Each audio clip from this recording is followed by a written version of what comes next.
Santa Claus, or Saint Nick. Santa Claus is the perfect example of our modern society. He represents the world itself and what we as humans are today. Seems like a crazy introduction to a video, doesn't it? But I can show you just how right I am. I can show you that it isn't insane to believe things that seem outlandish. I mean, you believed in Santa when you were younger, didn't you? If not, you probably know someone who did. So believing things that seem outlandish is already something you're used to doing. Around 81% of all US citizens believe in Santa Claus at some point of their lives. That may not seem like a lot of people, but 81% of the American population is 271 million people, and more. That's over 271 million people believing in somebody that never existed. For years, millions of children are fooled each year so easily and thoroughly, Santa Claus and the idea of him continues each and every year. It makes them happy, of course, and it motivates some children to be nice rather than naughty, so they will get off of the naughty list and receive presents that year. But at the end of the day, we somehow convince all of these children that he was, in fact, real. This has happened for years, repetitively, accurately, without fail. So real, really, that it normally shatters a child's beliefs once they discover that he wasn't real at all. So how does this fit into my previous statement about Saint Nick somehow being a perfect example of our society? I can explain it all in a single line of text. Quote, "In the grand scheme of things, each of us is limited by our own perceptions and subjective experiences. To truly expand our knowledge and understanding beyond our individual confines, we must trust the perspectives and insight of others. Only by opening ourselves up to the shared wisdom of our community can we begin to grasp the complexities of our world and move closer to the truth." End quote. This is a quote from Stephen Fletcher, 1986. What does this mean exactly? Well, this basically says that we normally have to rely on other people in our community for information that we ourselves can't really reach. Similar to Saint Nick, who we were always told was leaving presents each night, yet we never saw him do so. We never had actual living evidence that he was doing these things. We only ever saw the evidence provided by our parents, movies, and performers. People we all trusted as children. But who were we to doubt them? We believed every word they told us, whether it be to behave, whether it be what happens at night, where we go when we dream, what happens if we touch a fire. Things that we didn't know, yet took their word for every single day of our lives. The same property relies in today's people. There are things you and I don't know that you may have to rely on someone else to tell us. Maybe it's advice about how to do art.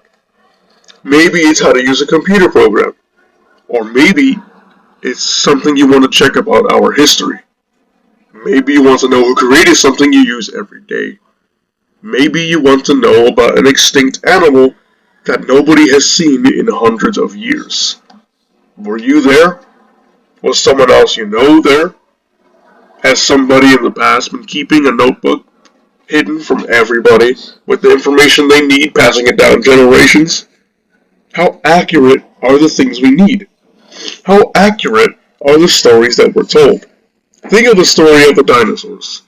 Think of the fossils and the bones they left behind. Okay. Think about how we interpret them today and in movies. Look at these bones. Look at the animal it belongs to. Look at the bones.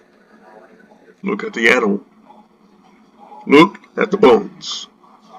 Look at the animal. Look at the bones. And look at our perception of that animal. We are all just as clueless as anyone else when it comes to what may or may not have happened in the past. Of course, we have some real evidence, but how much of it really? What is real and what is not? What are we doing?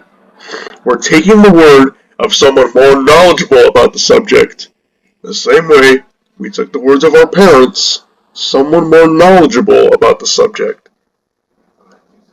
We took their truth about the existence of Saint Nick.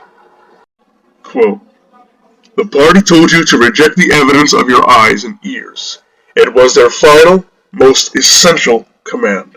End quote. This is a quote from George Orwell during 1984. By the party, George is referring to the ruling class of Oceania, the inner party, who was someone of very high power, but can also be applied to today's Americans' Big Brother. Who is Big Brother? What is Big Brother? Well, Big Brother refers to the United States government and how, quote, "Big Brother is watching," end quote. This is meant to be a slogan meaning that the government is always watching you some way or somehow, be it your screens, your phone cameras, drones, highway cameras, microphones and home devices, and they can do any of all these things. They really can, and we have nothing we can do to really stop them. In fact, someone is probably listening to me record this. I would have no idea. I really wouldn't. Being constantly watched and observed. Isn't there somebody who's always associated with always knowing what you're up to? He sees you when you're sleeping. He knows when you're awake. He knows if you've been bad or good, so be good for goodness sake. Oh, He sees you when you're sleeping. He knows when you're awake. He knows if you've been bad or good, so be good for goodness sakes. A blatant warning to behave or to face the consequences. Is that not what also goes in today's society? Behave because you're being watched, and if you don't, you'll be punished. And that's the end of that. Okay, guys. If you like this video, make sure to hit the subscribe button, like, share the video, and stay tuned.